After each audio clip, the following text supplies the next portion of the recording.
এই বন্ধুরা চলে এসেছি নতুন একটা ভিডিও নিয়ে। ভিডিওটা আজকে এখান থেকে শুরু করলাম। তো গাড়ি লোড করা কমপ্লিট, দেখতেই পাচ্ছ গাড়ি লোড হয়ে গিয়েছে। তো গাড়ি নিয়ে যাব হচ্ছে বেথুয়া। বেথুয়া থেকেও যাব হচ্ছে 12-13 কিলোমিটার ভেতরে বানিয়া, জায়গাটার নাম হচ্ছে বানিয়া। তো দেখতে থাকো ভিডিওটা সম্পূর্ণ। আজকে কি গাড়ি লোড করলাম, আজকে লোড করেছি একটা হচ্ছে 164V, দুটো 2V, একটা রেডার, একটা XT আর একটা XL100। তো চলো সম্পূর্ণ ভিডিওটা দেখতে থাকো, ভালো লাগবে। তো বন্ধুরা চলে এসেছি বেথুয়া ফ্লাইওভারে। তো আর বেশি দূর নেই বেথুয়া আসতে। তো এটা বেথুয়া ফ্লাইওভার, আর 2 কিলোমিটার যাওয়ার পরেই বেথুয়া বাজার। বেথুয়া বাজার থেকে আমি যাব হচ্ছে ডান দিকে 10 কিলোমিটার যাওয়ার পরেই আমি বানিয়া পেয়ে যাব। বেথুয়া বাজারে ঢুকলাম, এবার যাব হচ্ছে ডান দিকে। রেলগেট পড়েছে, তার জন্য জ্যাম, পিছনে গিয়ে দাঁড়াতে হবে। রেলগেট উঠবে তারপরে যেতে হবে। এই রেলগেট আবার উঠতে চায় না, অত সহজে ওঠে না।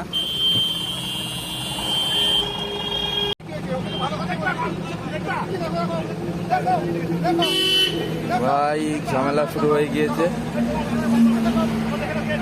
রোদ্দুরে পুরো ডিউটি করছে, আবার রং রুটে ঢুকে আবার গরম নিচ্ছে। এই গাড়িটা জাম, এই গাড়িটার জন্য টোটাল জাম হয়ে গিয়েছে, এই যে এই ইকোটার জন্য।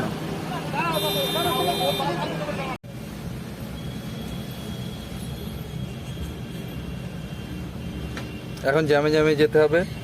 এখন এই জাম একদম ওই রাস্তার মানে ওই রাস্তা, আমি বাদিকে যাব তত দূর পর্যন্ত জাম থাকবে, এই জামেই যেতে হবে। তো দেখতে থাকো ভিডিওটা।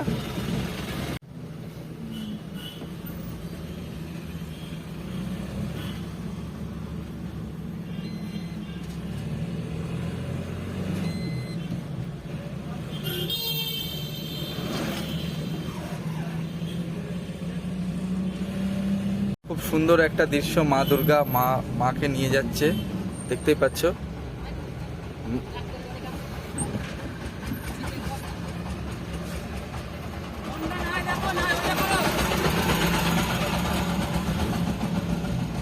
জয় মা দুর্গা, মা রক্ষা করো মা, জয় মা দুর্গা।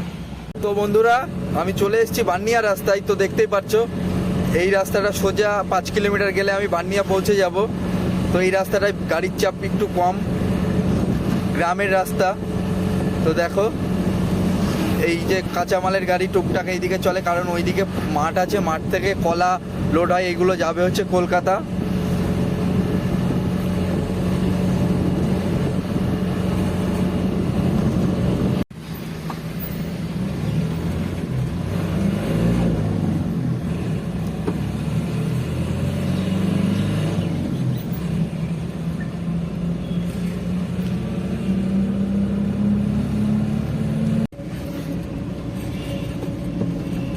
তো ফাইনালি বানিয়া শোরুমে পৌঁছে গিয়েছি।